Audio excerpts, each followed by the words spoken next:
Want to invite him. Vincent? You're in a box tonight.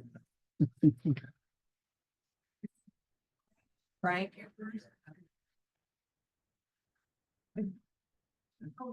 I put the sign-in sheet up there, but they, That's all right. they think they have to sign up. No, that's all right. We're gonna, let them sign up. Okay, that's fine. I just think that they're That's fine. thinking that's the only way they're able to speak.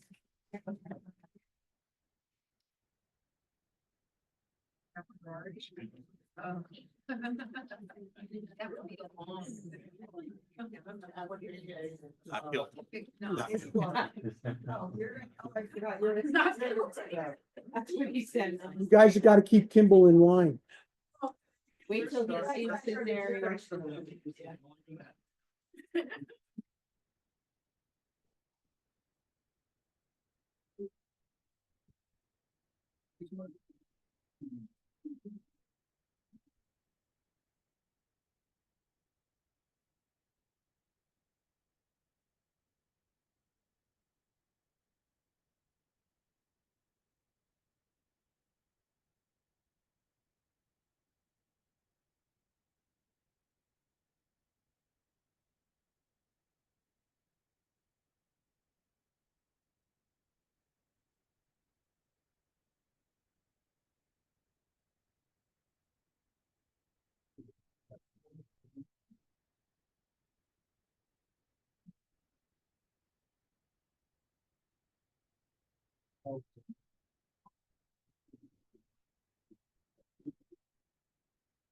Please rise.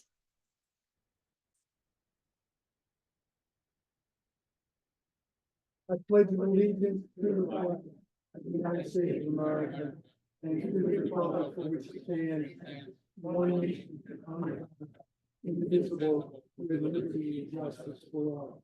Thank you very much. Please call the roll.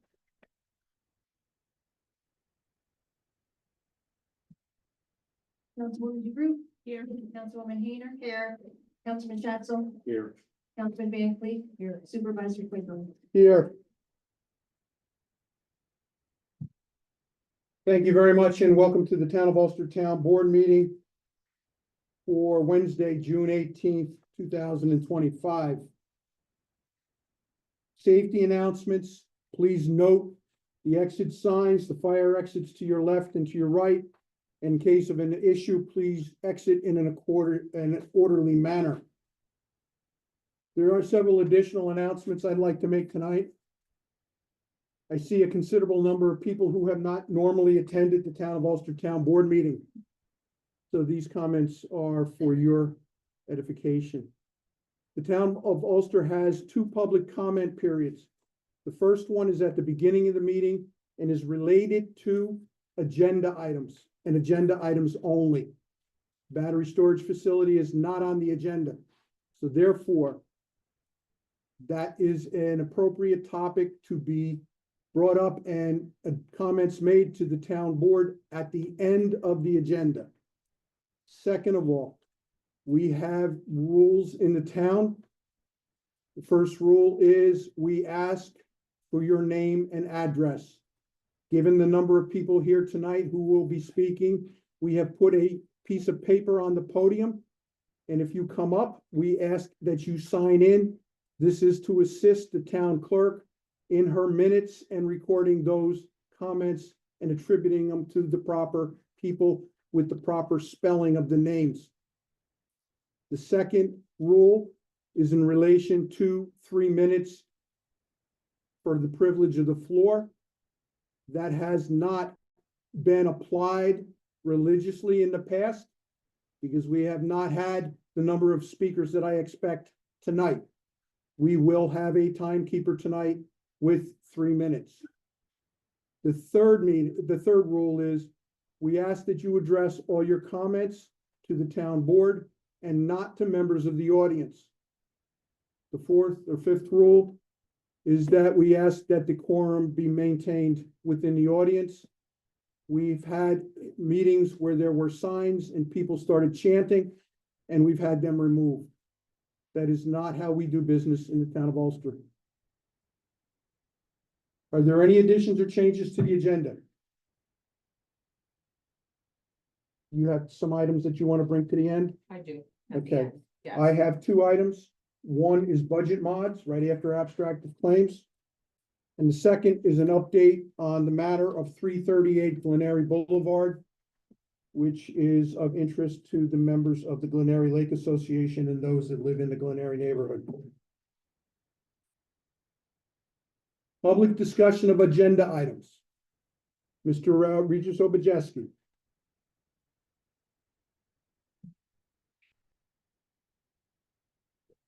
Good evening Supervisor Quigley, members of the board. My name is Regis Sobojeski, 170 Ledge Road, Town of Ulster.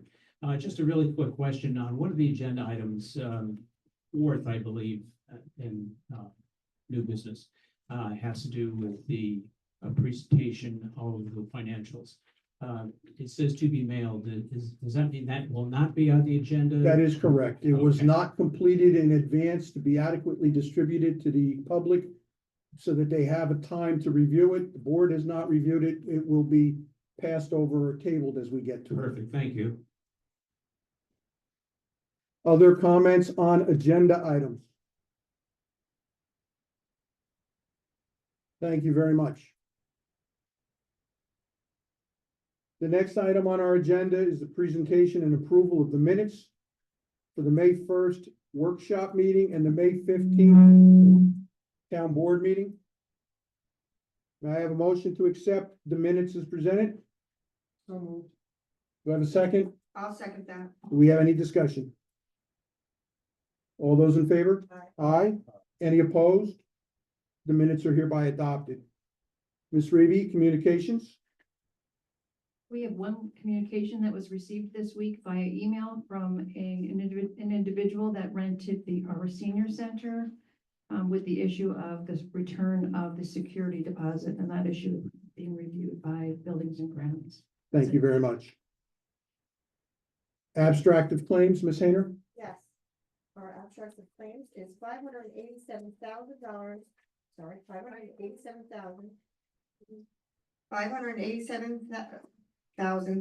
$587,306.38. May I have a motion to accept the abstract as presented? I'll make that motion. Second? I'll second it. Any discussion? All those in favor? Aye. Any opposed? Motion carries. Budget modifications?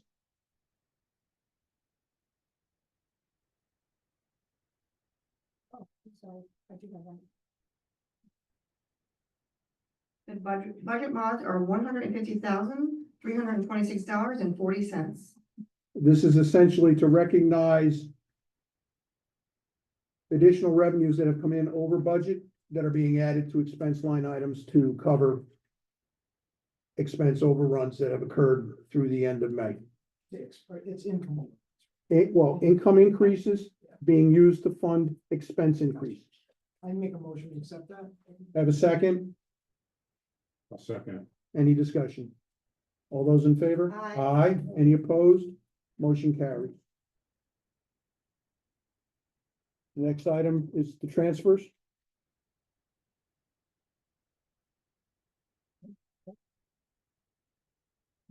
This one. Sorry, I already got rid of it.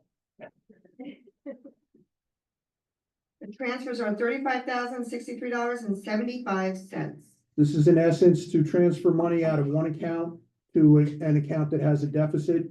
In most cases, these are accounts that we do not expect to consume the full budget appropriation, and it is being used to fund expenses that have been incurred in excess of budget. May I have a motion? I'll make that motion. And I will second that. Any discussion? All those in favor? Aye. Aye. Any opposed? Motion carries. That concludes the first section of our agenda. Mr. Larios and Mr. Majuri, you're on the floor.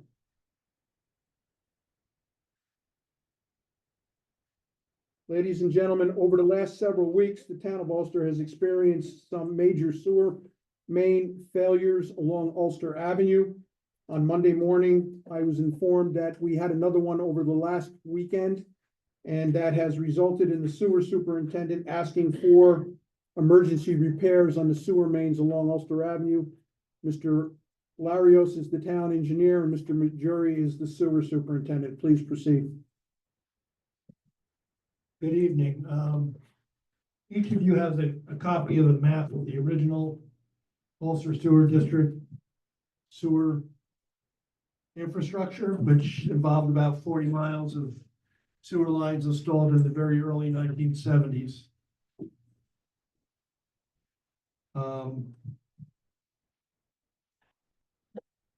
So we've identified a number of problem areas that have suffered deterioration, excessive deterioration compared to the rest of the collection system. This has been observed over time and we've been monitoring it very closely. It's gotten to the point now where it's failing. And we couldn't see exactly how bad it was from within the pipe. But with these recent sewer breaks, we were able to put hands on the pipe to see the integrity of the pipe. The structural integrity is failing very quickly at this point. We're going to have a lot more collapses in the future. Most of these areas are along the 9W corridor. They're very deep. They're in commercial areas and they're on the side of 9W. So if these fail, these can potentially suck the whole road in, the curbs, sidewalks, etc. Other utilities. Because of the depth, it's extremely costly to repair them by digging and replacing pipe. What we're proposing here is a replacement technology that slides through the pipe, manhole to manhole, gets inflated, cured by steam, and it's an epoxy resin that's in a fiberglass sock, so to speak, that is in this pipe. It gets expanded, cured, and it becomes structurally integral to the pipe. It becomes the new pipe. Like a sleeve. Like a sleeve, yeah. This is a sample of a portion of a lining of a 24-inch pipe. This is cured after curing, and it's not the whole circumference of the pipe. This is just a cutout section to show you what you're getting is a nice new durable pipe wall. Trenchless technology, as Vince said, you go manhole to manhole. We're gonna have to do this work. First of all, all we really need tonight is authorization to prepare bid documents to go out to bid. But this work would have to be largely at night, so your businesses could stay open. And probably 10 p.m. to 6 a.m., 6 to 7 a.m. Fortunately, out of those 40 miles of pipe, the areas identified as an urgent need are down at the very south end of the district, Harvard Street and Ulster Avenue up to the Kings Valley Diner. The next section up is by Michael's Diner. Michael's Diner. right? Yeah. Don't start swearing about my, never mind. Tires Plus area down to Boyce's Lane. Both sides of Ulster Avenue, essentially in front of Benderson Plaza, Kings Mall, all the way down to Buffalo Wild Wings. And the Vitamin Shop. And then Burger King North up to the Vitamin Shop. And then what's all that over there on the right? Los Angeles Pizza down to the railroad. This is Katrine, or How long Lights will Mill. that last? Which one? That stuff that you want to put in, and how long does it take to get? It's readily available. All this pipe that you're looking at relining here are 8-inch diameter, so they're small, fairly small diameter pipes. So it's readily available. 8 inches is a common pipe size for sanitary sewer. The other thing about digging and replacing, it's 4 to 5 times more expensive than if you get to it early and do the trenchless technology, which is called cured in place lining. Isn't this the technology that we're using on smaller pipes already? Similar. So we do a localized patching system Mm-hmm. with the same type of technology. This is a sock that goes from a tube from one side to the other. And then you have to go through with a robot crawler and reinstate the laterals, cut them out. Then that's the trickiest part of it. Yeah, good. The, It's a good program. the other thing is this pipe that you were blessed with 50 years ago is called transite pipe. It's asbestos cement pipe. So it's better to not have to handle it. So if you can do this trenchless technology and put a liner in it, and then just put a machine in to cut out the laterals, you're not dealing with the asbestos issue. You're not having to deal with Is it. the asbestos on the outside or on It's the through inside? the whole, it's through the whole thing. That's what gives the concrete additional structure. And that was a product that was used largely in the 60s and into the early to mid 70s. And stopped being used. Right, so her question is, what will happen is, in fact, the pipe will become somewhat smaller. than it was. Yes, This is a thicker diameter or thicker material. Mhm, wall, it's a then wall. you'll see. Because this is for a 24-inch pipe. Okay, This was just a cut out of the pipe, so you could show us what it but, looks like. yeah, but the 8-inch will be half the thickness of this. So you're still So, gonna take a half we're an gonna inch take- out of each Yes, pipe and it'll so- cut it down. Will that cause it to? No, because this has very nice smooth flow characteristics. So compared to what we have now, this is gonna be an improvement. How long will that last? This is a 50-plus year life. Yep. The pipe that we're dealing with now was also a 50-year pipe. So we're gonna get 100 years So- out of this now. No, so Oh. we're at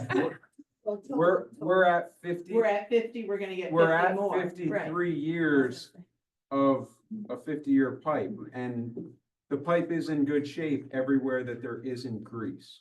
Mhm. Wherever there's grease, it deteriorates at a much rapider, faster rate. Much rat. Michael? Load capacity or not? I have all Depends the on technical specs I can give you. Yeah, it depends on the thickness It'll of be the. much sock. better load capacity than currently Yeah. exists, even if with the transite pipe being new. This has a much better load Yeah, capacity. this Can stuff, that old pipe collapse on this now?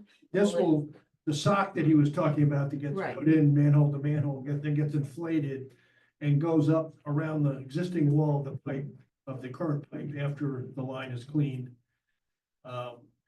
And then the steam is applied to start the curing process. So- And within a few hours, you have a cured new liner. So it that seals it? becomes, Yes. that becomes the new pipe and prevents a collapse. So So the basic, old pipe will collapse around? No, the old pipe will just remain there. That'll it'll be remain there trapped until. there. It'll be an But outer some- wall. It'll just be an outer wall though. It'll be Some trapped. places reinforcing where the sleeve Yeah. wasn't needed. It'll give it, yeah, the outer pipe will still have structural integrity, but how much, we don't know. Okay. And in these areas, that structural integrity is greatly diminished. And this length of pipe amounts to about 7,600 feet. Which is a mile and a quarter to a mile and a half, you'll end up out of the 40 miles. So, Is there, Michael, another question would be, I see where you have the red lines, and I see it's segment. And I understand, because you're estimating where the grease damage is, you've seen that from. Surveys of in the through pipe, yeah, with our robot camera crawler system. So the Yeah. question being, is there any benefit? Sometimes you do the thing of scale, would there be any benefit doing that whole stretch? From this point to this point without missing anything, why wouldn't you do this whole area if you're gonna do it?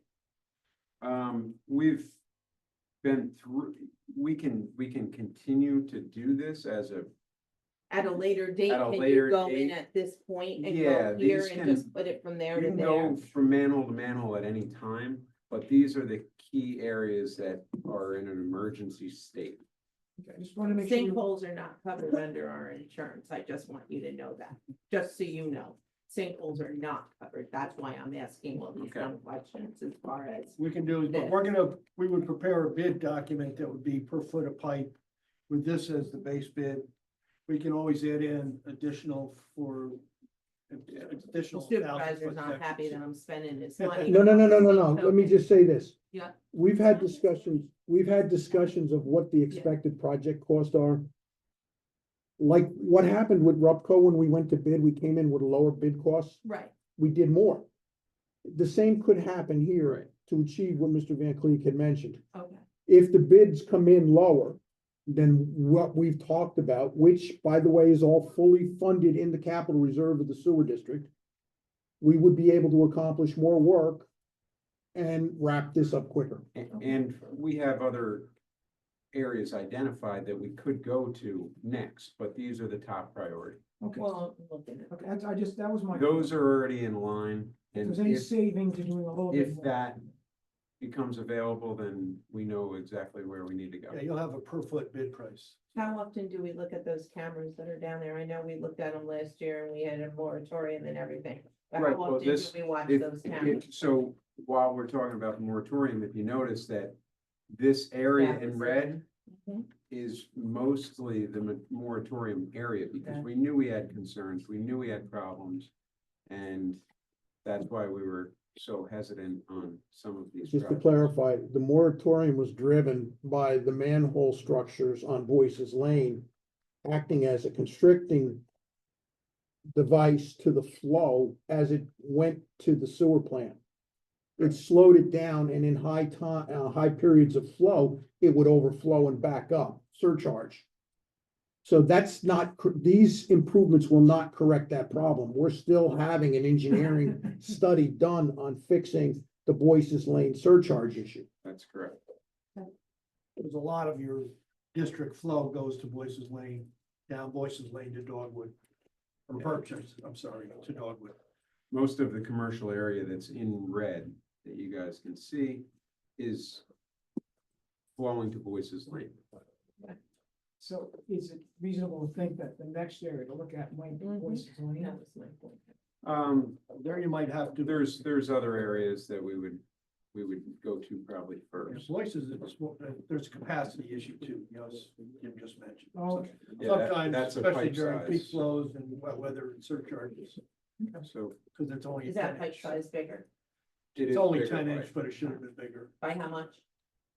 only 2 inches. Okay, just So asking. do we now want to make a motion to, Authorize the preparation of contract documents and the solicitation of bids. I make that motion? I'll second that. Any discussion from the board? All those in favor? Aye. Any opposed? Motion carries. Thank you, good question. Thanks. Thanks.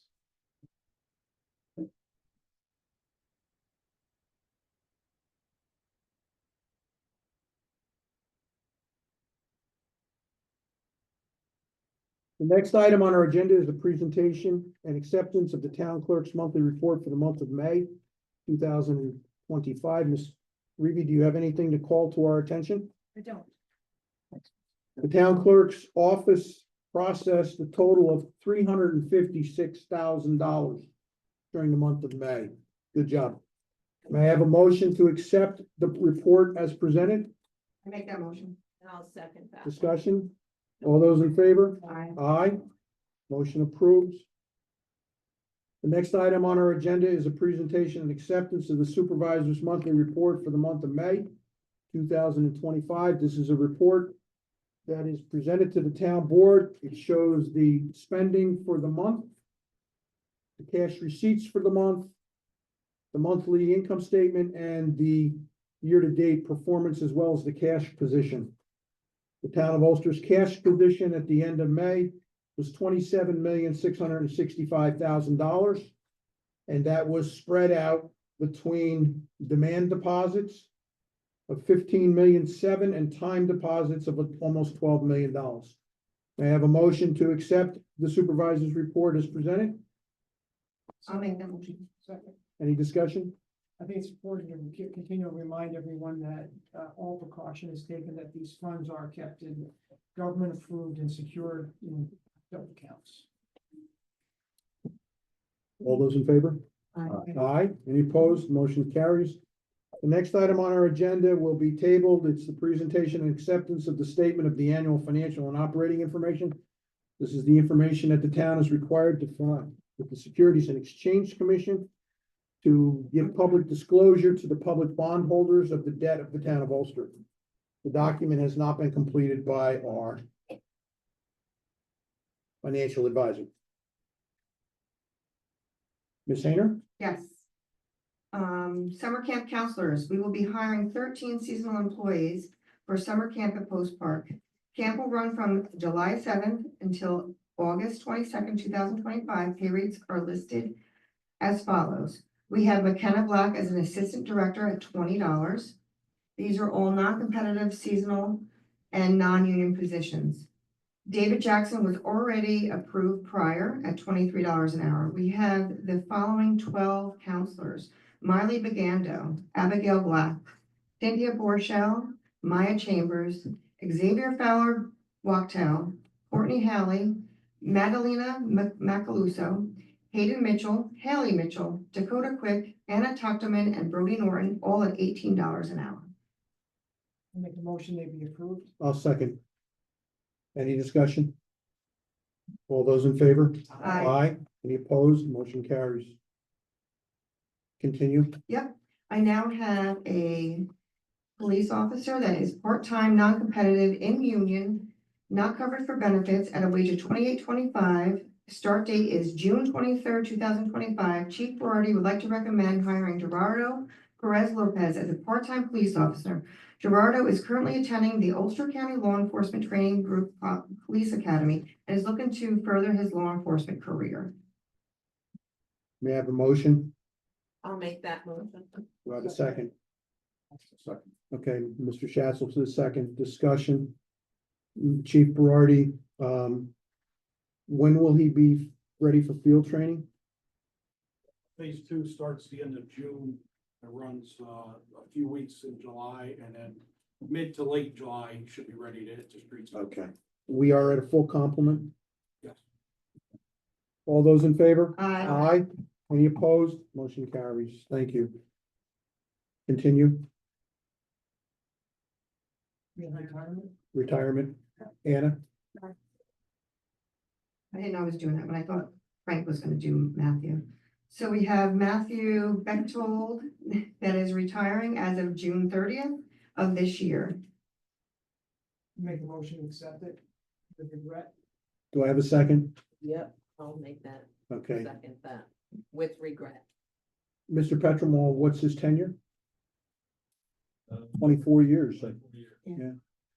He is the maintenance garage supervisor. So this is gonna be a tough one to fill. We'll work through it. Okay, as you always do. All those in favor? Aye. Aye. Any opposed? Motion carries. Moving forward to the second page. Ladies and gentlemen, it is the town's policy not to speculate on monthly commodity purchases. I have presented to the town board a 3-year contract for the purchasing of electricity for our various venues. The pricing that has been locked in at the contract price is 9 cents. The current pricing from Central Hudson on the market is 9.5 cents. It is a considerable savings. It is locked in for 3 years. I would like a motion to authorize the supervisor to sign the contract with the vendor. I make that motion. Do I have a second? I'll second that. All those in favor? Aye. Aye. Any opposed? Motion carries. And per Mr. Van Cleek's comments during the pre-meeting, this market changes daily and caused us to quite a bit of angst in the last 5 days since the agenda was put out. We're going to bring back during the organizational meeting a blanket authorization for the supervisor to proceed in situations such as this. It may be electric, it may be natural gas. So the next item on our agenda moving forward is a resolution to declare the town board's intent to be the seeker lead agency of a type 1 action and referring the application to all interested and involved parties for Creek Meadows, 176 apartment unit complex at 701 to 703 Boyce's Lane Extension in Kingston, New York, 12401. It is the Town Planning Department's project number 977 and is located on section block and lot 48.7-2-35.100. Materials were emailed to the town board on June 16th. Make a motion to approve this. I'll second that. Any discussion? All those in favor? Aye. Aye. Any opposed? Ms. Reedy, you are authorized now to distribute the lead agency notification package.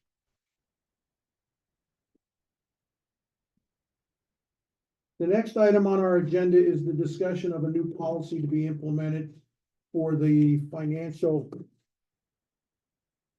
area in the town. As I've read through the state controller's audit reports for various communities throughout the state, I've noticed an increased focus on the controller's review of the town board's involvement in the bank reconciliation process. I sent out an email earlier or late last week and mentioned that I would propose that the town institute a policy where the finance committee on a quarterly basis sits down with Tosca Sweeney to review the bank recs to make sure that everything is in order. So I open the floor for discussion based upon that presentation. I had a discussion with Tashka last week, and we're gonna meet in July for our first quarterly meeting, and then we'll meet again in October. I'm fine if you all do this just as without policy, just do it for practice for the first couple of quarters and then come back and recommend this as a policy. I think Okay. that would be acceptable. Would you be okay with that? Absolutely. Okay, So the finance committee will then on a quarterly basis do this without a policy, but then we can put it, once you've ironed it out, we can put a policy in place. all right, very good. But you'll make sure we report back so we have to reflect it in the minutes. No, I mean, I'll just make sure, we want to make sure we get it on a quarterly basis in the minutes. Everything that we do here, we report to the board, so it's in the record. So if we are ever audited, we can refer back to the minutes of the meeting and say to the state controller, we did this. Next item on our agenda is in relation to an audit of the cable franchise revenues. The town undertook in the early part of the last decade an audit of the cable franchise revenues paid to the town by, at that time, Time Warner. Substantial discrepancies going back to 2007 were found. The town made a recovery and we paid the auditor on a contingent basis. In 2018, when I contacted that same auditor, he told me that Time Warner, now Spectrum, had corrected the deficiencies in their accounting system. And his recommendation at that time, based upon the results of other audits that he was doing on Spectrum, which were not producing many dollars, he basically said he could pass on it.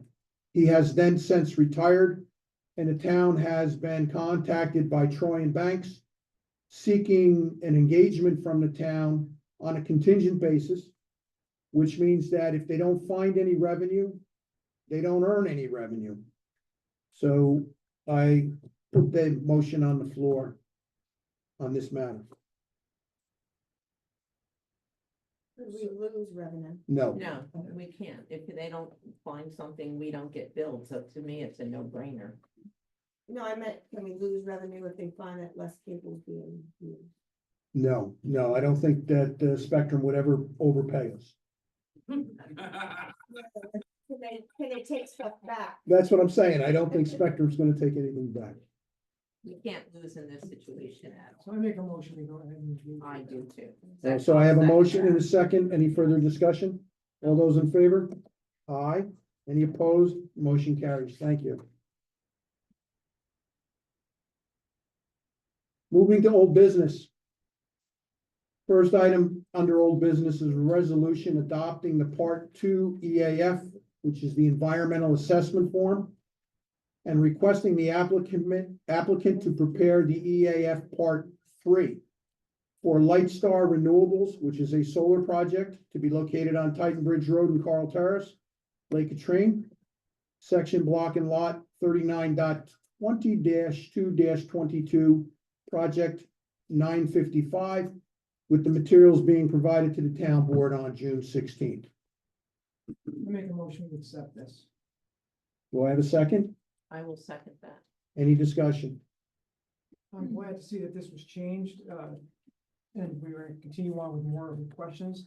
And I'm thankful that our planner had already worked on this, so I think I'm satisfied so Satisfied far. all around. The questions have been answered. Any other comments? All those in favor? Aye. Aye. Any opposed? Motion carries. Ladies and gentlemen, in the package is a resolution approving the site plan and special use permit for Whitestone Development. I will read into the record the resolution as it has changed from the resolution that was originally distributed and placed in the package. The new resolution was put on the town's website as a standalone item so that no one had to search through, and that the most recent version of the resolution was available for consideration and review.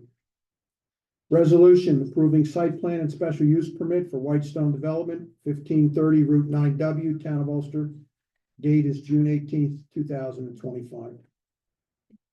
Whereas the town board of the town of Ulster has received an application from Passero Associates on behalf of the property owner for site plan and special use permit approval for the development of a 190-unit multifamily residential project on approximately 69.34 acre parcel located at 1530 Route 9W, identified on the tax map as section block and lot 48.8-1-1.110 and 48.8-1-1.120. Hereby referred to as the project going forward. Whereas the site is located in the regional commercial zoning district where multifamily dwellings are permitted use, subject to a special use permit and site plan approval. And whereas the town board declared its intent to act as lead agency pursuant to seeker on October 17th, 24, and conducted a coordinated review of the project as a type 1 action.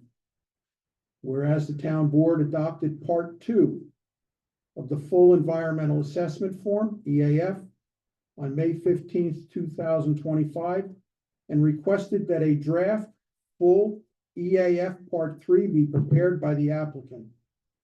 Whereas the board has considered all relevant documentation, including a full environmental assessment form with attachments prepared by Trevor D. Hout, PE. Correspondence from the New York State Office of Parks, Recreation and Historic Preservation, SHPO, dated May 6th, 2025, confirming no adverse impacts with conditions. Jurisdictional determinations from the New York State DEC dated May 21st and May 28th, 2025, confirming positive jurisdiction under Article 24. Site plan set of 28 sheets dated May 2025. Correspondence and memorandum from Nelson Pope and Voorhees dated June 5th, 2025. And whereas the applicant has revised the site layout to avoid direct disturbance to regulated wetlands and has committed to placing 42.15 acres or approximately 60.79% of the site into a conservation easement or other appropriate restriction to ensure that the land remains undisturbed, forever green. And whereas on or around May 30th, 2025, the applicant submitted a draft full EAF Part 3 addressing the moderate and large impacts identified in the adopted full EAF Part 2. And whereas the planning board and its consultants reviewed the draft full EAF Part 3 and recommended a revised and amended full EAF Part 3, incorporating additional considerations not included in the applicant's draft full EAF Part 3. And whereas the town board has reviewed the draft full EAF Part 3 recommended by the planning board and its consultants, Nelson Pope and Voorhees, which is attached hereto and made part of the record, as well as the plans and materials submitted to the planning board in support of the application. And whereas the town board has considered the criteria for determining significance as set forth in 6 NYCRRR 6.17.7 C subsection 1, which are attached hereto and made part of the record. And now, Therefore, be it resolved that the town board of the town of Ulster hereby, one, finds that the proposed development is consistent with the density and use provisions of the RC zoning district. B, is well below the maximum multifamily density allowed pursuant to section 190-25 subparagraph F. Avoids impacts to historic resources and wetlands as documented by SHPO and the New York State DEC. Provides for multimodal and internal trail access with sidewalks and safety crosswalks. E, includes conservation measures and site clustering to preserve the majority of the site as open space.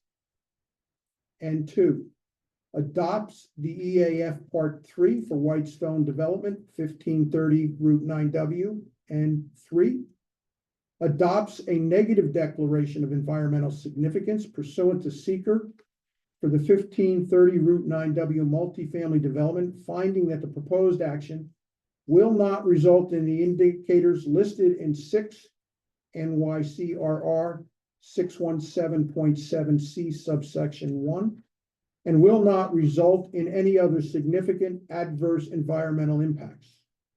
And 4, directs the town clerk to circulate the notice to all involved and interested agencies, publish notice of the negative declaration in the environmental notice bulletin, and file the negative declaration in the office of the town clerk. And 5, grants the special use permit for multifamily use in the RC zoning district as proposed. And 6, authorizes the consolidation of the 2 existing parcels, section block and lot 48.8-1-1.110 and .1.120 into one unified lot. And 7, approves the site plan dated May 2025, subject to the following conditions. Final approval of any proposed signage by the planning board. Issuance of all required permits by the New York State Department of Environmental Conservation. Issuance of all required permits by the Ulster County Health Department. Issuance of all required permits by the New York Department of Transportation. Revision of the plans to include 1, a crosswalk across Road A connecting trail entrances. 2, a note designating the emergency access road as a multimodal trail and indicating that the emergency access road must be kept clear of snow and maintained in good condition. Compliance with SHPO's site avoidance plan for the pre-contact Lotus 4 site. G, submit a written commitment to implement necessary improvements at the intersection of Route 9W and the access road serving Adams Fairacre Farms and the Kershaw development. These improvements shall be subject to the final approval by the New York State Department of Transportation through the highway work permit process. It is recognized that the additional traffic generated by the proposed residential development will increase demand on the westbound approach of the intersection, potentially exacerbating queuing and delays. Therefore, appropriate mitigation measures shall be required, which may include, but are not limited to additional turning lanes, traffic signal modifications or upgrades, and related roadway improvements, all to be determined in coordination with NYSDOT. No building permits or certificate of occupancy shall be issued until the developer has secured all necessary NYSDOT approvals and demonstrated implementation of the required improvements to the satisfaction of the town engineer and NYSDOT. File a conservation easement or other similar development restriction prepared to the satisfaction of the town board upon advice of the town attorney for those portions of the site beyond the limits of disturbance as shown on the site plan. And 8, directs the building inspector to ensure compliance with all applicable conditions, zoning code requirements, and engineering standards prior to the issuance of any building permits. I asked for a motion to accept the resolution as presented. Make that motion. Do I have a second? I'll second. Any discussion? Ms. Reevy, may I have a roll call vote, please? Councilwoman DeGroot, Yes. Councilwoman Hayner, Yes. Councilman Shaftel, Yes. Councilman Van Cleef, Yes. Supervisor Quigley. Yes. Thank you very much. The next item on our agenda is a resolution adopting Seeker Part 2 and granting site plan approval for Camping World project at 120 and 124 Route 28, Kingston, SBL 48.14-1-33.100 and 48.14-1-29.100. Project P 964, emailed on 6/2/2024. This resolution has not been changed from the one that was originally distributed. Would the board like me to read it? No. Okay. Would the board like Mr. Petremont to read it? May I have a motion? I have a motion to accept the resolution as presented.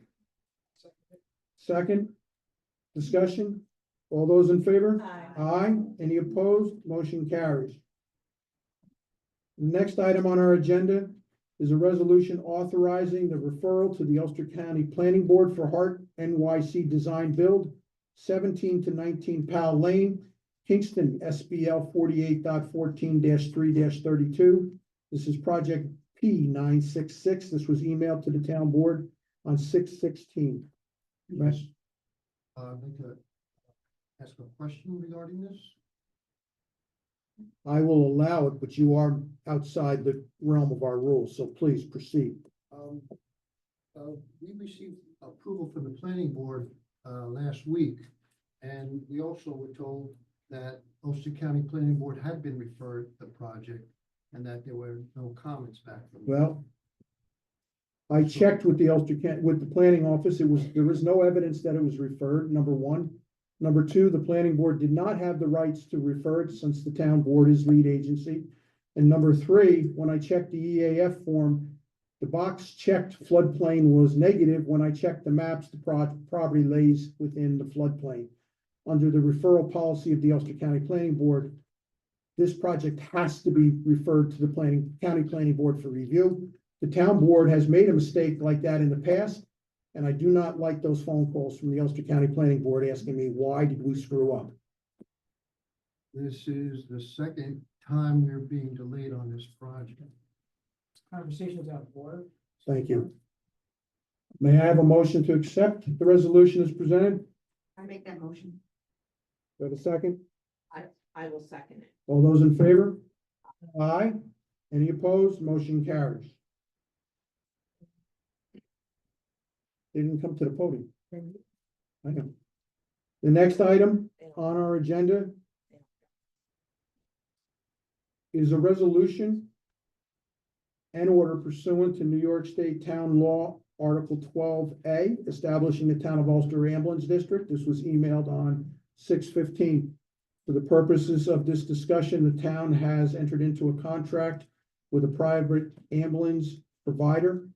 And in order to provide transparency, the town board has held a public hearing and has gathered evidence and believes that it is appropriate to establish a taxing district to assess taxes to pay for the contract of the private ambulance vendor.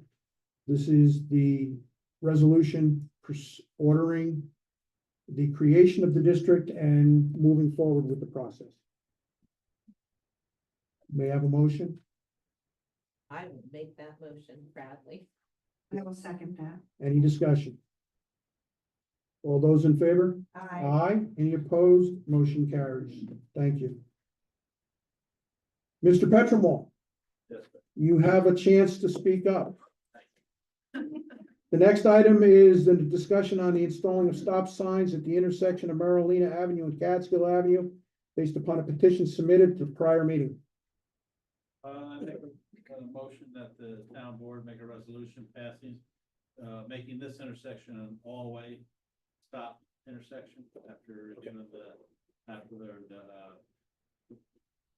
So that's 4 stop signs, not a single 4-way stop sign. Okay. So we have a motion to install stop signs town board is, highway law requires the town board to authorize the installation of the sign. So may I have a motion? I'll make that motion. Do I have a second? I'll second that. Any discussion? All those in favor? Aye. Any opposed? Motion carries. You're authorized to put your signs up. Ladies and gentlemen, the last item on our regularly scheduled agenda is an update for the community on the situation at 338 Glenary Boulevard. In November of 2024, the town of Ulster was successful in receiving an order from the Ulster County Supreme Court to demolish 8 wood frame structures at 338 Glenary Boulevard. 2 weeks ago, we went to implement the order after several meetings with the property owner. And he was successful on a Friday afternoon at 4:30 in getting a judge to sign a restraining order and stopping the demolition. Last Friday, there was a meeting with Judge Scribman where that order was revoked and the town was authorized to commence demolition. This afternoon, I was notified by the town attorneys that Mr. Viviani has filed again another order to show cause with a temporary restraining order. There is a conference meeting with Judge Scribman and the party's attorneys on Friday at 11:30. So as far as the demolition of 338 Glenary Boulevard is concerned, the town is on hold until resolution of the court issues. Anybody have any comments? We're not allowed to go, right? No. Okay, that concludes our scheduled agenda. You have something, that's I right. do. We have an item that was tabled for the court training. And I would like to take that off the table and bring it back for a vote if I can. So may I have a motion to authorize the sending of the justice court clerks to training in Albany as requested by Judge Kessick? I'll make that motion. And I will second it. Any discussion? Roll call, please. Yes, agreed. Councilwoman DeGroot, Yes. Councilwoman Hayner, Yes. Councilman Schatzel, Yes. Councilman Van Cleef, No. Supervisor Quigley. No, with an explanation. The town board has established rules for the establishment of agenda items and has imposed a deadline on my office in publishing documents for public dissemination. There has been repeated violations of those rules by department heads who have been with this town for a very long time in introducing items at the last minute that causes great problems in dissemination of public information. That's one reason that I'm voting against this. My office could have been contacted last week by the department head with this request. Instead, they went to other town board members. And the second issue is, this is a meeting that's being held in Albany. And Councilman Van Cleek and I believe that there should be a policy that these overnight stays should be in locations that are inconvenient or impractical for the town employees to commute. So those are my two reasons. The motion passes and the two individuals are authorized to register and go. You have a second one? It's I know. approved. No, I know. Can we put this on for our meeting that we pass some sort of resolution that we do put that in place? At some point when we get to I get to revising policies, we will come back with it. Thank you. That's- Okay, we have no other scheduled items for tonight. That is. Ladies and gentlemen, that concludes our scheduled agenda. This is the point in the meeting which everyone has been anxiously awaiting. The process is that I ask for hands to be raised. The chairman will recognize the individual. We ask that you come forward to the podium. For those of you who have not been here before, please write your name on the sheet so that the town clerk has a record of it. Ms. DeGroot will be keeping the time clock for 3 minutes. Sir, in the sports coat with your hand up.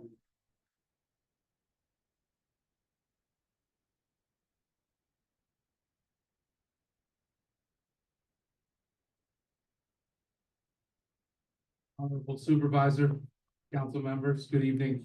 My name is Tim Kelly. I live on Griffin Drive over in Hurley. And I'm just going on the record that the proposed facility could be located at 430 Hurley Avenue at the former Coleman Catholic High School. It's too big, it's too close to residences, and it is too dangerous. This development is 22 feet from a residence. It's adjacent to an environmental justice area. It's also adjacent to both confirmed and potential wetlands, and is also in the drainage basin of the Esopus Creek. Building this sandwiched in between suburban and high-density residential zones is ill-conceived. You risk ruining the area and turning it into an evacuation zone for generations to come, just in the pursuit of a short-term solution to a problem here in Ulster, which is realistically this board's ego getting in the way when everything's going up, including taxes. Sure, the developer has given us assurances. I bet the zinc mines in Gilman, Colorado and Palmerton, PA, they gave the people of those areas lots of assurances.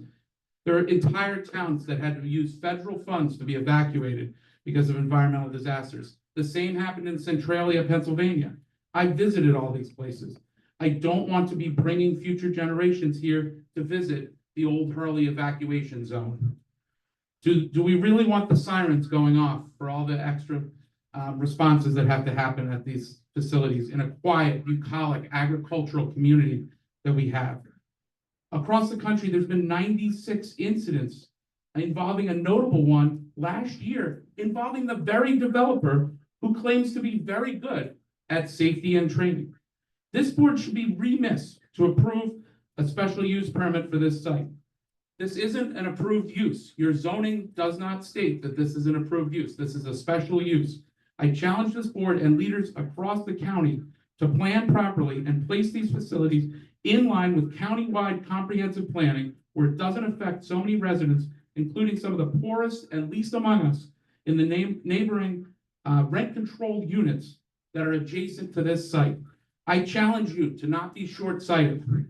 Let's not place short-term gain and the potential community rewards over the lives of our community. We are your people. Don't sell us out. Thank you for your time.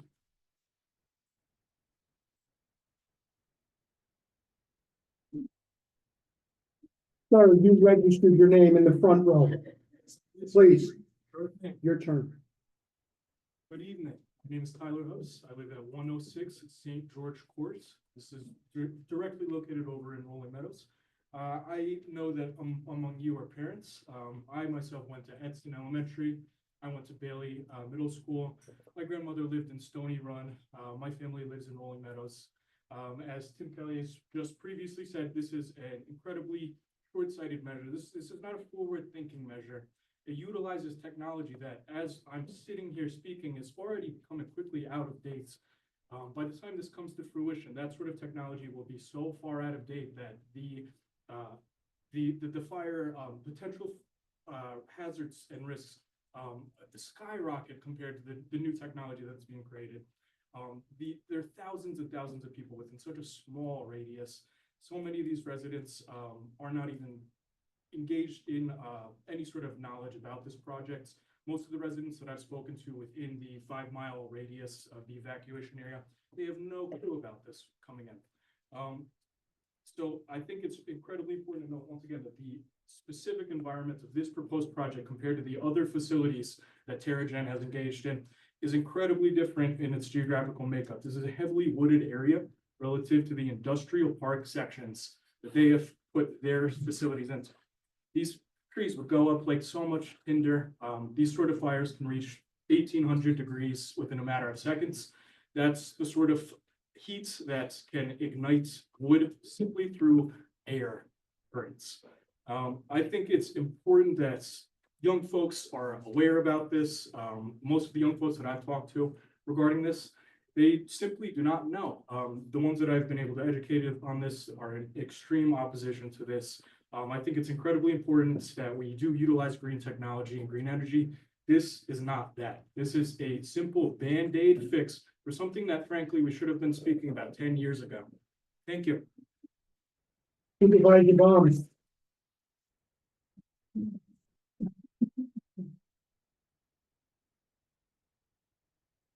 Hello. Supervisor Quigley and council members, thank you for allowing me to speak. My name is Mike Baum. I'm a supervisor of the town of Hurley, but I'm not here in that capacity. I'm in here as capacity as a resident of Hurley. I am here today to express my serious concerns regarding the proposed lithium-ion battery storage plant at the Coleman High School site. First learned about the project 2 weeks ago through inquiries from residents and a phone call from a former student athlete who is consulting with Terrigen, the project developer.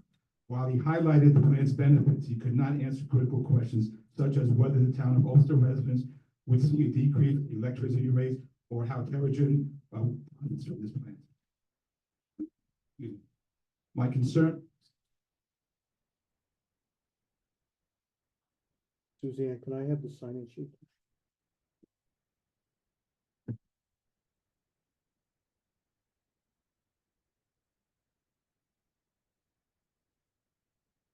My concern grew after reading articles in Kingston Freeman, particularly the mention that Terrigen would train local fire departments on how to handle fires and the possibility of thermal runaway. This immediately raised red flags for me. The question that comes to my mind is a lithium-ion battery plant fire a possibility or a probability? I would like to investigate further, which I have done. With over 50 years of experience teaching biology, chemistry, and environmental science, and currently teaching at Marist University in SUNY Ulster, I have a deep understanding of the potential hazards associated with such facilities. One of the most critical hazards of a lithium-ion battery is thermal runaway. This is a self-sustaining reaction where heat generation exceeds heat dissipation, leading to escalating temperatures. It can be triggered by internal short circuits, physical damage, overcharging, or external heat sources, and can result in the release of flammable gases, ignition, or even explosion. The potential causes of thermal runaway include cascading effects in large systems, which is the failure of a single battery can trigger a chain reaction causing adjacent units to overheat and experience thermal runaway.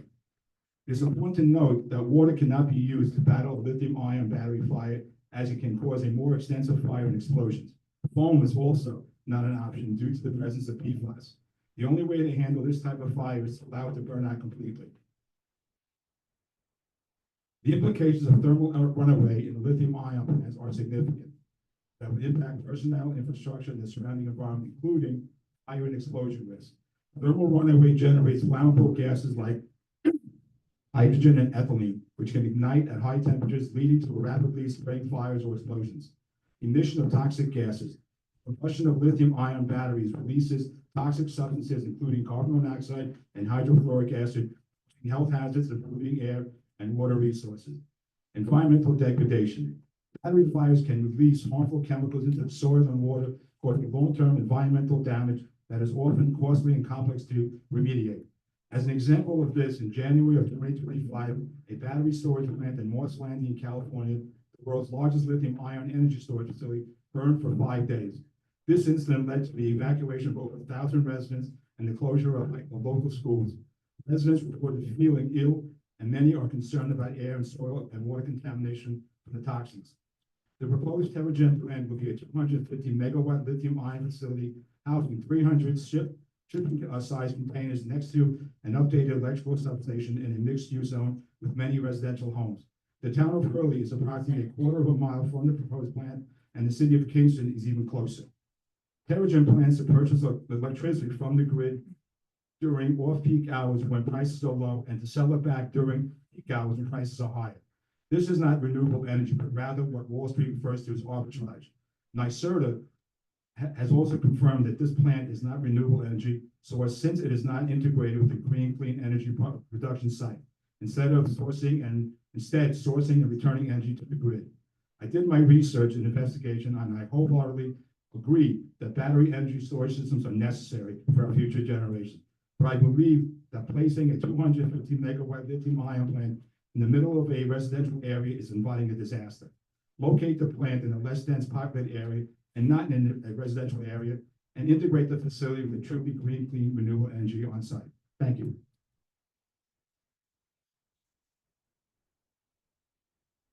So in the front row, your name was, sorry, in the front row in the gray shirt, your name was Yes, my name is Tyler Ellis. Tyler? Yep, Okay, T-Y-L-E-R. okay. Michael? Please. Good evening, Town Board. My name is Michael Rustless. I reside in 219 East Drive, in the town of Ulster. I'm here to express my opposition and objection to the proposed battery plant at the Coleman High School site. This location is incredibly improper for this magnitude of a project. This project should be in a fully zoned industrial zone, not next to residential areas, not next to town residents, town neighbors, the elderly, children. There's elementary schools. The town cannot approve this special use permit. It must be sited in a different location. We've all heard the various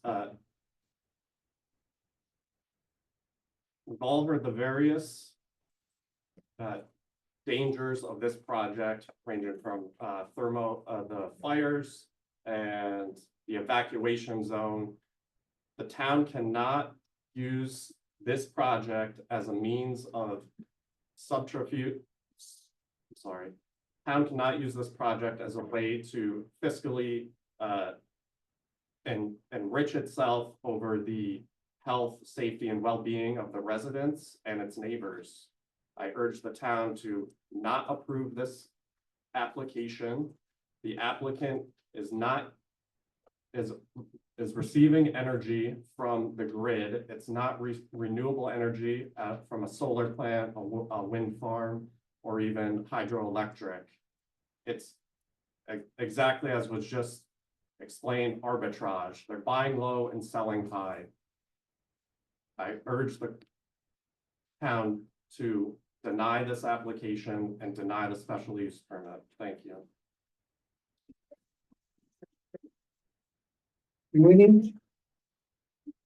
Winnie, I'm sorry, I'm going by the order that they put them on the list, so it makes it easier for me.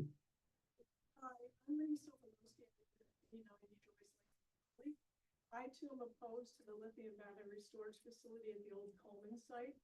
I want to cite a few reasons.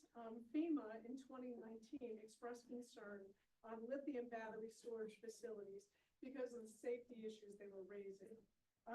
Fires at the lithium ion battery storage facilities, June 18, 2025, today, there's a fire in Manchester in the UK. As Mr. Baum stated in January 2025, near Moss Landing near San Francisco, California this site was California's largest facility in the world. 1,500 people were evacuated. So if we had to evacuate Stony Brook and Country Village, how would we get them out of there quickly when we only have Pearly Avenue to evacuate them from? Forbes magazine called this the lithium battery 3 Mile Island moment. In May 21st, 2024, Gateway Energy Storage in San Diego, once hailed again as the world's largest lithium battery facility. A quote from the LA Times, California battery storage push has a problem with fires. So, and then if you look, the battery energy storage systems list, it's a database of all of the issues and incidents that have happened with these storage facilities. There have been 96 incidents in these, and all this to power 1,500 homes for just 4 hours. So if we tap into that, the energy that's going to be generated from this facility is going to last for 4 hours only. So is it truly worth the risk to Country Village, to Stony Brook, to all the churches that are in the area, Point of Praise, to Cross Point Fellowship, and disruption that it's going to cause to Edson and Bailey? You have schools within a half a mile of there. And if we have to evacuate, how are we going to get the people out of there? There's not enough infrastructure, road systems to evacuate these people quickly and safely. So I too urge you to really think about this, think about it in terms of the impact it's gonna have on the community and really vote against it. It's just not the right place for it. I too am for green energy. This is just the wrong place. Thank you. Roland?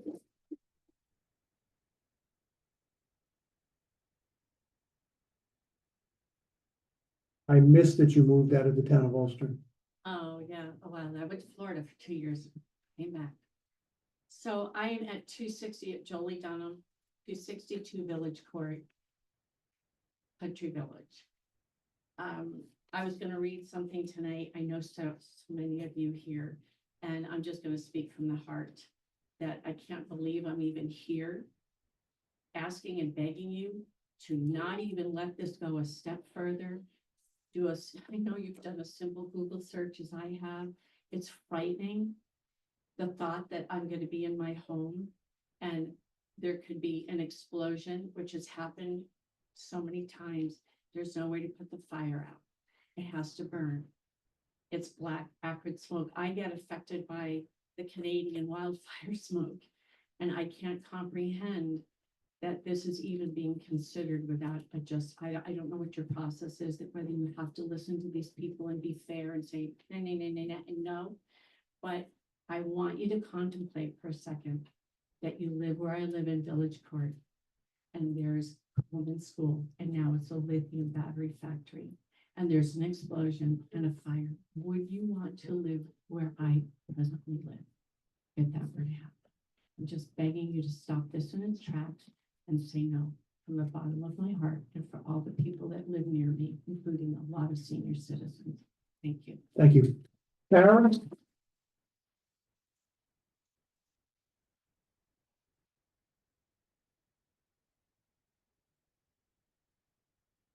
I'm Tara Shando.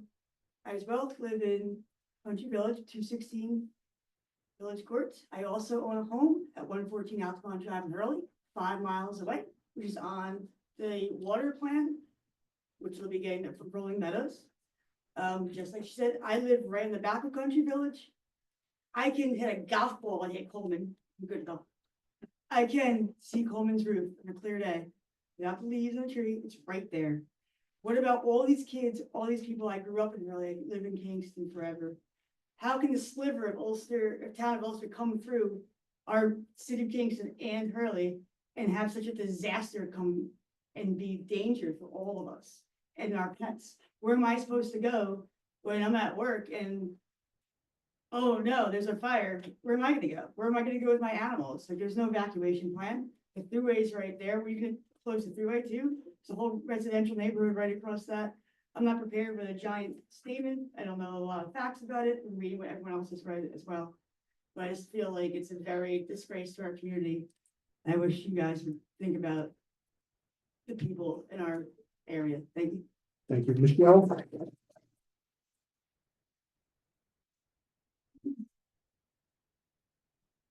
Good evening, I'm Michelle Renard, I live at 330 Joyce Lane. Thank you for letting me take a minute. I don't have anything prepared formally, but I can tell you that the people that spoke before really did a good job with the research. It doesn't take much to look online and see what is going on. I'll just tell you from personal experience, my fiance is a fire captain. He's been doing it for 25 years. He'd be here tonight, but he's working. Listen, lithium ion battery explosions and fires are far too frequent. It takes 30,000 gallons of water to put out a Tesla. That's 50 to 100 kilowatts. This plant is 250 megawatts. So you have to think, what are we gonna do? How are we gonna get the water? Do we have enough resources? Fire departments. We have Spring Lake, we have Hurley, Town of Ulster. This could be a disaster. And it's really not if, it's when. It's a thing. It's also a pilot program. So if, like, what are we benefiting from with taxes being deferred for 30 years? I don't understand the finances behind that, but maybe I can do a little bit more research. I just think that I have a daughter at Bailey. I have 3 other kids that are older. They're not in that school district, but I have a business on Hurley Avenue as well. I live about 2 miles down the road. I don't feel safe with this at all. This is not renewable energy. This is storage. And these things have to be regenerated over time. So I think that if you could consider living next to something like that, or if you have children or business, you wouldn't want that next to you. None of us want that. Thank you for the time. Thank you. Jillian? Hello, my name is Jillian Freed. I am at 128 Raina Street in Hurley, New York. Good evening, honorable members of the board. I speak today out of deep concern for the safety, health, and long-term well-being of our residents. While I understand the economic motivations behind supporting this lithium battery facility, I urge the board to more thoroughly weigh the risks, especially given the plant's proximity to densely populated neighborhoods, schools, businesses, and places of worship. This is not just a matter of zoning, it's a matter of public safety. As Mr. Bombs discussed thermal runaway, I will speak specifically to the adverse impacts, health impacts of these toxic cocktail of gases, including hydrogen monoxide can irritate lungs and worsen asthma. Carbon monoxide, it prevents oxygen transport, confusion, death in high doses. Depending on how close you are and how concentrated you're inhaling this, that's very scary. Carbon dioxide displaces oxygen at high levels, dizziness, unconsciousness, death. Acrolein, highly irritated, coughing, wheezing, potential lung damage. Who knows if it's irreversible? I don't know. I have to research that further. Benzene, carcinogenic. Bone marrow suppression, immune damage. Hydrofluoric acid gas, extremely corrosive, causes lung damage. System toxicity, death. If you're near these, think about this. Think about how this may impact your health, your family, all the people around you. I have a few more. Hydrochloric acid, corrosive to airways, coughing, inflammation, pulmonary edema. Hydrogen cyanide, blocks cellular respiration, causes rapid death from respiratory failure. Rapid death from respiratory failure. Right? Probably going to be breathing that in. So, lastly, we have some volatile organic compounds, some VOCs. Nose and throat irritation, liver, kidney, and central nervous system damage. Formaldehyde, benzene, they're all carcinogenic. I urge you to think about this. If you approve this, think about the lives that are going to be in danger. Injuries, possible fatalities, that will be on your hands. This is serious. I urge you to vote against this, to really look at this and really implore yourself who you are as a human being and what you want to put into this world, in this universe, and what your legacy is going to look like. So thank you for your time. Thank you. Anita?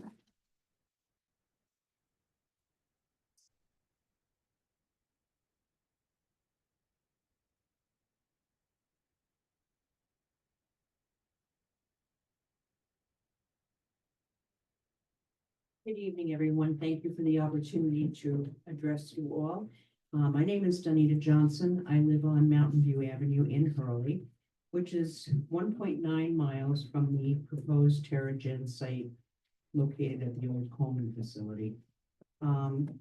As a resident, I, like everybody else, I can't speak to the scientific things. I'm not a scientist. I'm not a teacher, but I have concerns and I implore you all not to approve this plan.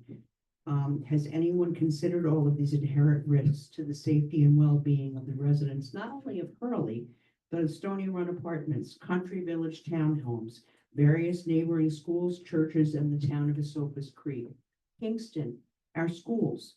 I implore this board to ask these questions and to seek the answers that we all need before any additional progress or thought is made on this project. Where are the safety zones to be established? How are volunteer firefighters who work full-time jobs going to address a catastrophe? Where's the training? Where do they fit that in? Firefighters in California who do this for a full-time job are not very successful at putting these fires out. What regular training programs are going to be offered to these firefighters? What's the emergency shutdown? Where are you going to evacuate all of us? Where are we all going? The thruway is right there. That gets shut down. We have Hurley Avenue and we have the thruway. I implore you all to do the right thing and not approve this. So far, we have over 400 signatures for a petition against this. We implore you all to do the right thing. Thank you. Thank you. I basically called up the individuals who had taken the liberty to sign the sheet before we started the meeting. Are there any other individuals who wish to speak on this topic? Brooklyn?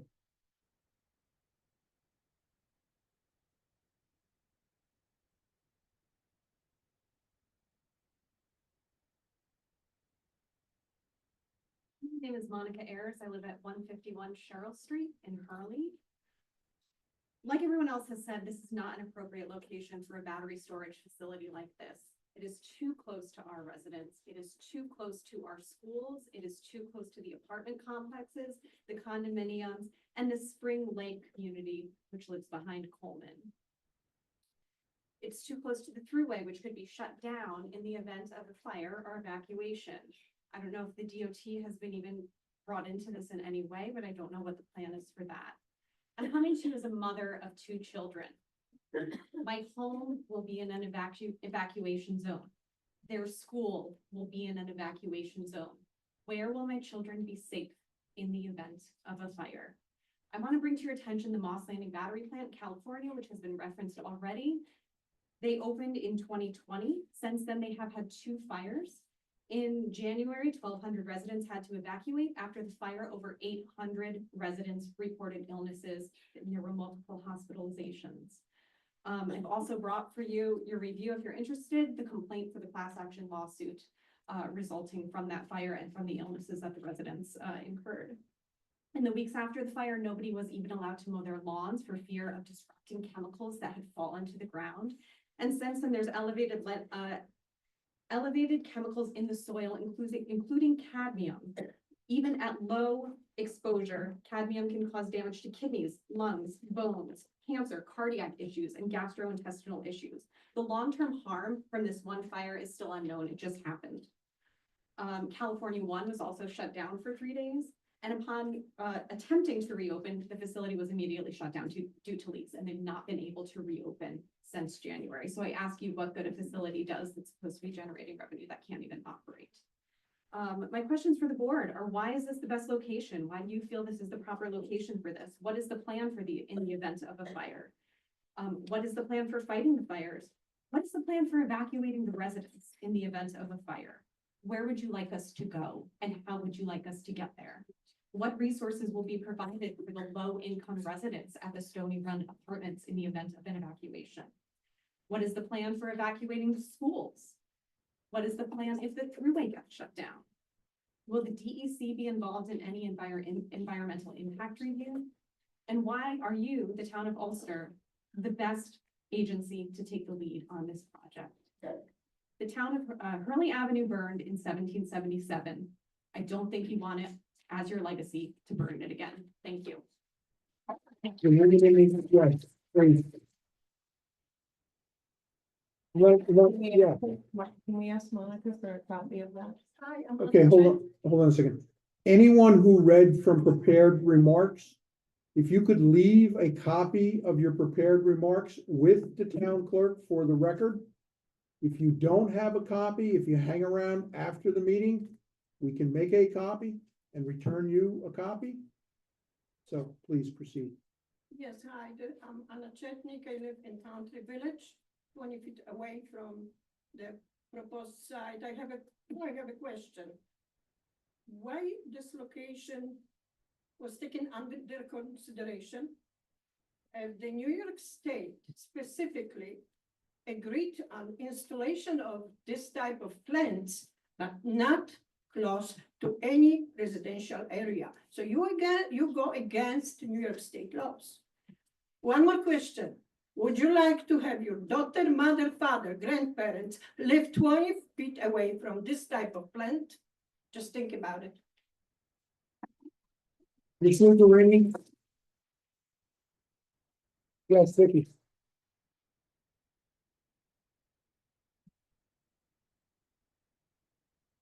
Town board for letting me speak. I'm Vicky Lucarini. I live at 170 Ledge Road in the town of Ulster. Louder, please. Closer to the mic, closer to the mic. Can you hear me now? No. That's on the side. Can you hear me now? Okay, so my name is Vicky Lucarini. I live at 170 Ledge Road in the town of Ulster. I am a healthcare professional, and after listening to all of the testimony, I have some real grave concerns. Not only the acute illnesses that all of these chemicals and things that will happen right away to people, the long-term effects. Long-term effects would be, it's just very, very serious. I just want to applaud the residents of Hurley for doing their research. I've done the research also and was planning on doing a talk here, but they've done it for me. So I do ask the town board to please consider all of the concerns. Thank you. Anyone else? Anyone else? Any other topic? Ma'am, you got your hand up.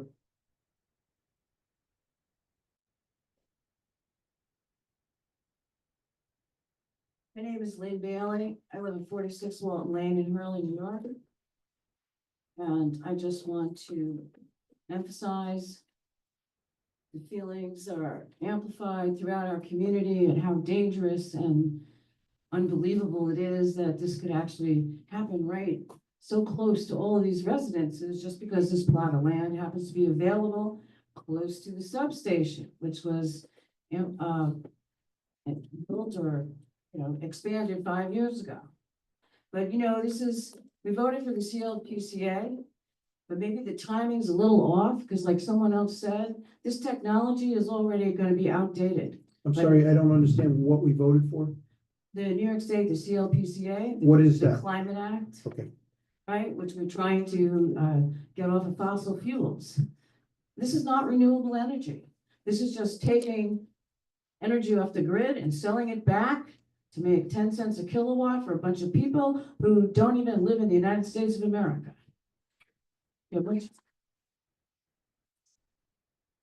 Furthermore, the dangers are enormous. If you have any kind of an incident there, even a small incident, it's going to cause enormous damage to the people who live nearby.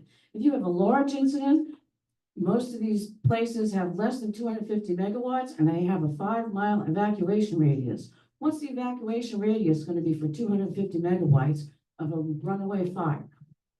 The kind of technology that they are proposing is just not good enough. There are zinc oxide batteries coming on the market. There's another company that's got non-flammable battery storage coming onto the market. The time is just not right for doing this. Lithium is too dangerous for our communities to be so close. It's just an awful idea. And just because your code allows for a, what do they call it? Electrical utility storage. Utility structure. Utility structure to be on any kind of property is a loophole that they're taking advantage of. I don't think a battery is a structure.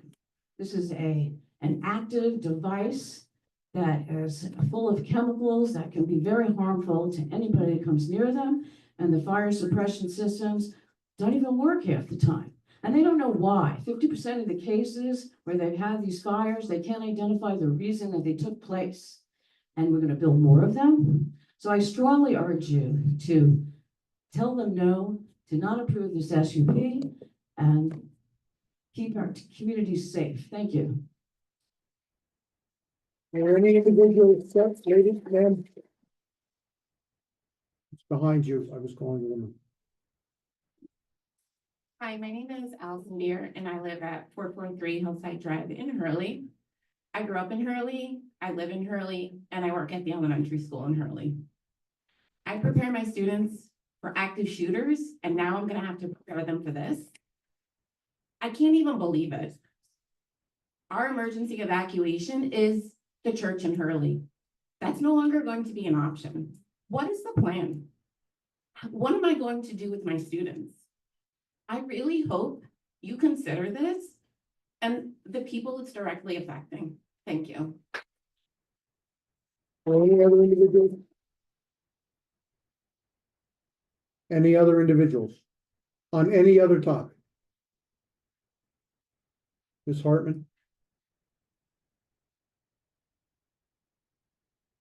On another topic, I just wanted to say a very quick thank you to all of you about the stop sign on Marlena and for moving on that so quickly. My neighborhood is ecstatic. That's 4 stop signs.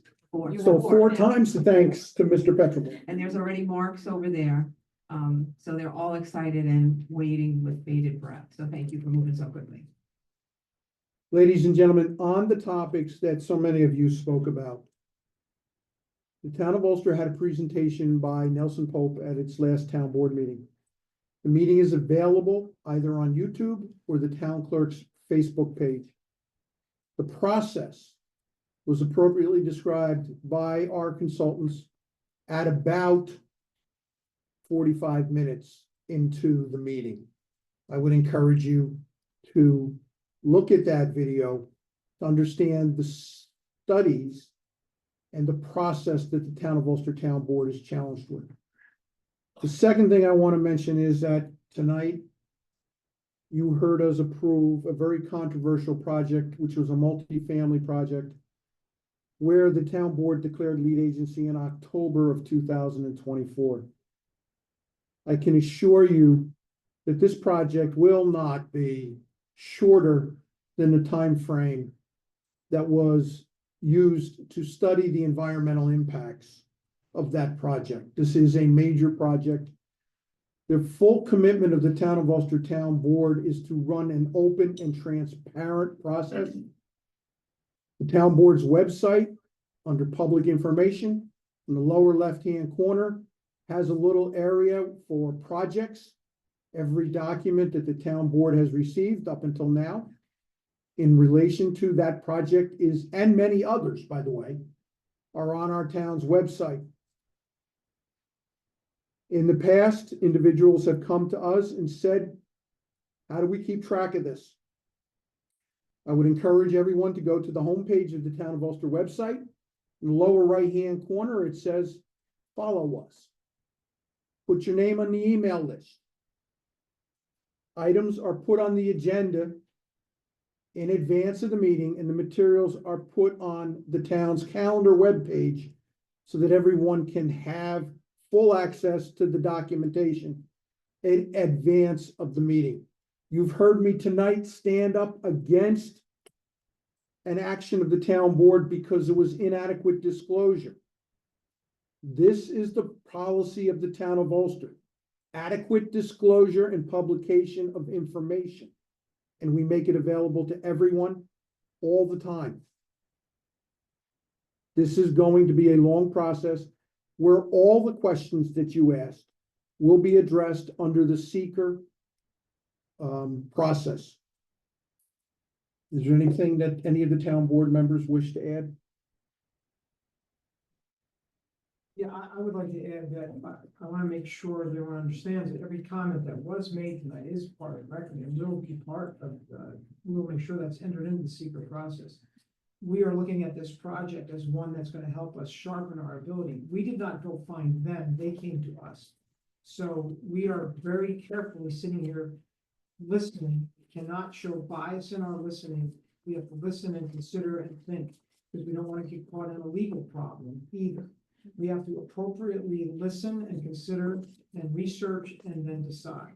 So no decision has been made other than to follow procedure. That's all we have done. So no, please don't believe that there's any preconceived decision made.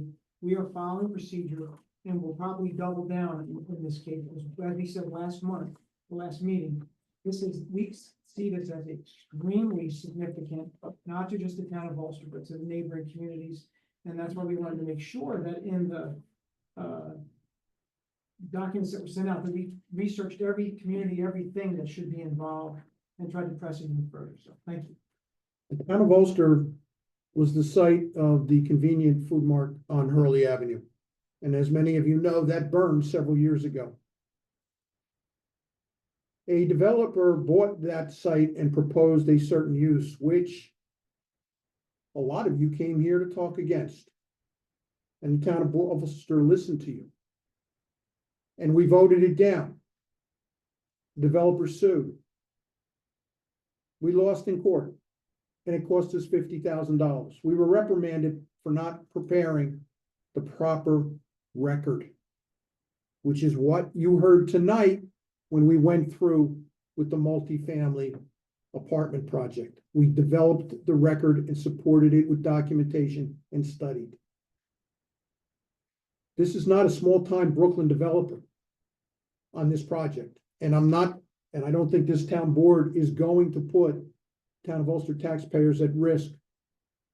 If we don't do this properly and we get sued, this is millions of dollars to the town of Ulster in losses. We're not going to allow that. This study will go forward in the appropriate sequence with the appropriate levels of studies addressing the questions that you raised. Any other comments from the board? Make a motion that we adjourn. Do I have a second? I'll second that. Ladies and gentlemen, it is the normal custom of the town of Ulster Town Board to have one town board meeting in the month of July. Due to various vacation schedules, that meeting will be held on July 24th. The matter of the battery plant will not probably be back on the agenda of the town board well into September. So please mark your calendars accordingly. I have a motion and a second. All those in favor of adjournment? Aye. Any opposed? Thank you very much and have a wonderful night.